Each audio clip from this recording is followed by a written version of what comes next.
Every EV driver and engineer wants the same exact thing, to charge fast and have the battery last a decade.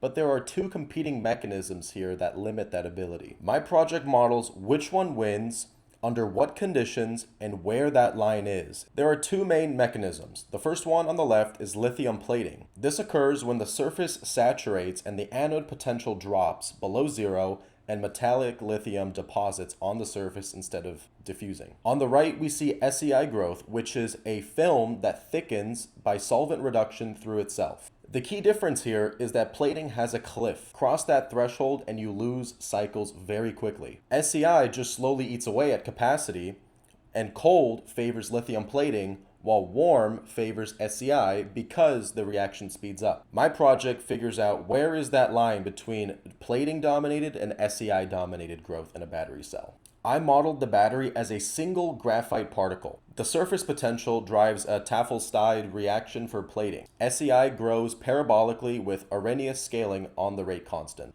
I modeled this as 100 radial shells and 500 cycles per run for single situation testing. And this is all wrapped in an interactive applet. Let me show you. On the left, we have sliders for charging rate, particle radius, and cycle count. We'll start with a normal case, very benign. What we see here from the diagram is that after 500 cycles, we only lose about 8% of the total battery capacity life. And most importantly, this is mainly driven by SEI growth with zero plating occurring. What is interesting is when we start moving the temperatures down at the same charging rate, we see the actual capacity of the battery drop dramatically, with it reaching an end of life at about 100 cycles.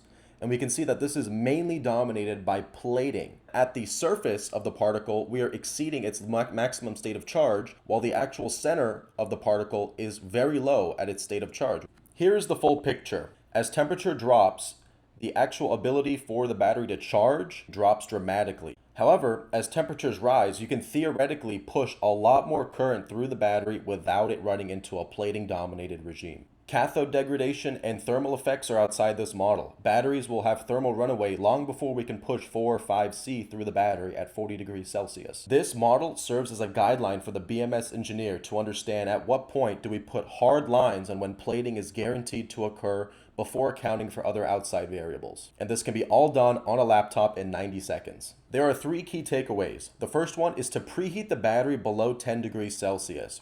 For the protocol designer, we should taper current as we near 80% state of charge. And for the cell designer, more rigorous conditions demand smaller particles at the cost of long-term SEI growth, but gain the benefit of not having rapid plating onset. Thank you very much for listening. My contact is listed below.